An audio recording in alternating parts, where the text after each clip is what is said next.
Hi, Melissa. My name is Shantae Finney, and I teach 10th through 12th grade family and consumer science classes that consist of lifetime nutrition and wellness, human growth and development, interpersonal studies, culinary arts, and a few other classes in health science as well, so interlinked with those together.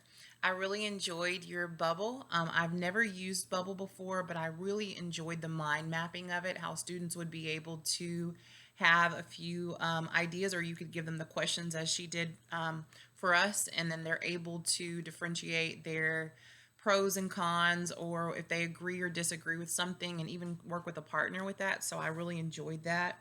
I could use this for my students in human growth and development. Instead of doing maybe foldables as far as the stages of pregnancy, I could use that for them to be able to go through those three stages and show what they've learned and put the facts and all of those interesting topics in there.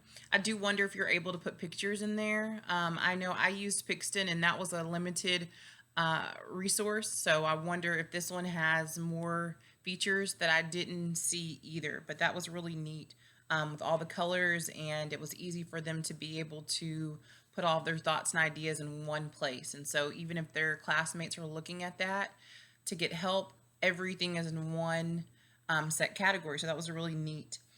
For the learning styles, I definitely agree with you. That was the first article I'd read that someone was actually going against the learning styles.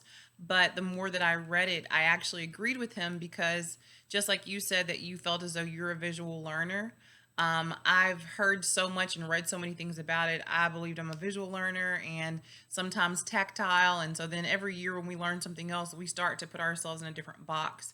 I agreed with him when he said that sometimes we need to just give students what the task is and limit the ways that we possibly teach it to everyone's different learning styles, because that is not real world.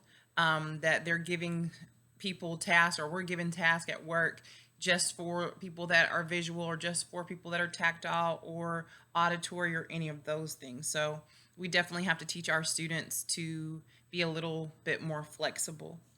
As far as a flipped classroom, I have a 75%, I would say, flipped classroom. I know most of us now, since we're remote learning, we have 100% flipped classroom. But how it works for me, and I know that we're in two different categories since you are elementary and I'm in high school level, but it works for me in the fact that I do have a lot of students that will want to work ahead, and those that are a little bit slower, or maybe they like to lag behind. And so those students that are on a different learning level are able to go ahead and work through. I always have some type of project or something that will take a little bit longer, even for those students that might be classified as GT, or older students that work faster, so that there's not that downtime. I do not like downtime where there's nothing for them to do. So it's always something for them to do, even if I have to add some more things into the unit. But I usually account for the type of students that I have in my class as well. Thank you so much, and I really enjoyed your bubble.